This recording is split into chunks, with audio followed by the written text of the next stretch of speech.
फैसलाबाद का सपूत अर्ज़ पाक पर कुर्बान हो गया।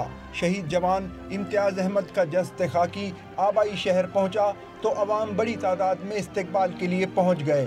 शहीद के घर लोगों का तांता बंधा हुआ है। इम्तियाज़ अहमद के वालिद का कहना है उनके बेटे की देरीना ख्वाहिश थी। ये सबसे छोटा था और ये सब की आंखों का तारा था। उसकी ख्वाहिश थी कि हम अपने कौम मुल्क की खातिर अल्लाह ने चाहा तो जान दे दूंगा। LOC पर भारतीय फायरिंग से शहीद दूसरे फौजी जवान हवालदार जुमा खान का जस्द खाकी कल आबाई शहर अस्तूर पहुंचाया जाएगा।